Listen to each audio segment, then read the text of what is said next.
Hello, class. Thank you so much for joining me to listen to my speech today. Today, I come to you all with a subject that we deal with every single day, and that is the subject of increasing technological integration, particularly involving screen devices and how it affects man's quality of life. Now, we all use these devices, and we've reached a point where even young children are expected to carry phones on their person 24/7. It's kind of become our social norm. And teachers will encounter a subject in class or an interesting topic during a lecture and desiring additional information, they will nonchalantly ask their students just to look it up. Three words that every kid knows what it means. As the teachers are referring to the devices they inadvertently expect all their students to have on their person 24/7. Now, looking back to a time not so long ago, there were zero people on this earth with a telephone. So, seeing that we've made such a transition like that in so little time, we can safely assume that a lot of changes have occurred in order for people to adapt, especially when we take a look at how frequently and excessively these devices are used today. An article published by TechJury, a company that tests and reviews software and devices, reads as follows. According to screen time stats for Americans, the average American spends a little above 5 hours daily on their mobile phones. Now, this alone can tell us that we must be receiving something out of these 5 hours, otherwise, we'd spend our day doing something else, right? Most people would attribute this kind of usage to the immediate positive effects that it brings to our daily experience as humans, and mainly due to the versatility and efficiency of these devices.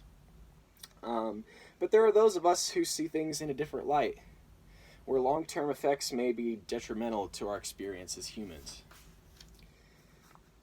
In my speech today, I will explain to you all why I think it can be more beneficial for people to resist and limit their usage of these technological devices rather than simply use them in excess. Firstly, I would like to express to you what these negatives are that are present with technological overuse. According to a passage from Henry Ford Health Systems, a health awareness organization instituted by automobile pioneer Henry Ford, which is purposed to promote the welfare of his employees. It reads as follows. Screens may slow language development among younger children. A child can learn words by using the screen, but the screen cannot provide the feedback necessary for children to develop and use language. They stifle creative thinking. Creative activities such as playing with Play-Doh, drawing and crafting, stacking blocks, or using building sets and reading tangible books take a back seat in homes where screens are at the forefront. They interfere with social skills development. Some children become so attached to their screens that they aren't able to behave in socially appropriate ways when screens are not present. Now, with that long list, I'm sure that many of you in this very room can have experienced some of these drawbacks in some way, shape, or form. I know for one that I personally struggled up until high school to get away from my Xbox and my phone, and the loss of social experience that I felt as a result of that was a very real thing. I did have to deal with that. And while others might not feel affected in the same type of way, I still encourage everyone to see how important things can be missed out on if you don't develop the skills necessary to participate in those things. Next, however, I would like to note some of the positive effects that come with our new age of technology.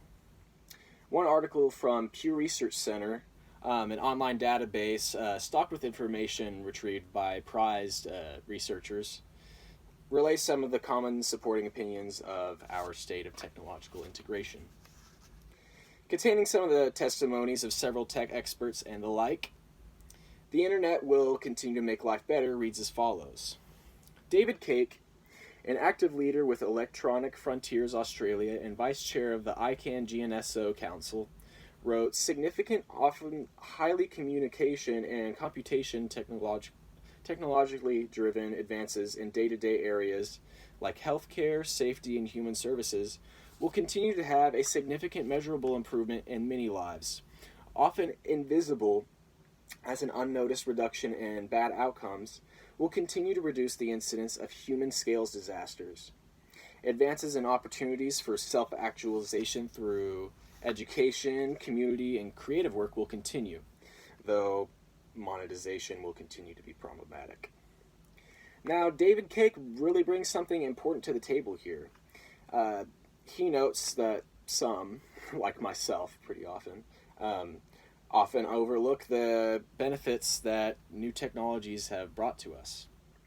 With the machines we put to use in education, medical facilities, and surveillance, we've covered a massive stretch of evolutionary ground. And it seems that any sort of reversal to reacquire those traits that we've lost by acquiring technology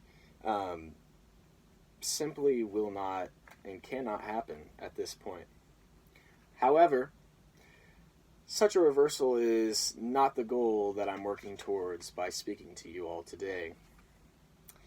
Being that we've reached an evolutionary marker in terms of our proficiency with technology, the matter of whether or not we persist with our technological discoveries is not in question. What is in question, however, is our level of determination to live the best quality of life that we can. We all know that the pros and cons of technology use and the lack thereof. What truly stands in our way of living our highest quality life is our own determination to make it so. So, stuck in a world of unchangeable circumstances as we are, the most we can hope to do is make it better for ourselves. Hold on to what makes us unique as a person, independent of any devices or technology, and resist the temptation to do what is easy in this world today. As famous mathematician and artist Leonardo da Vinci once said, "It is easier to resist at the beginning than at the end." So, let yourself be free and acquire your best state of being. Thank you all for listening, and have a wonderful day.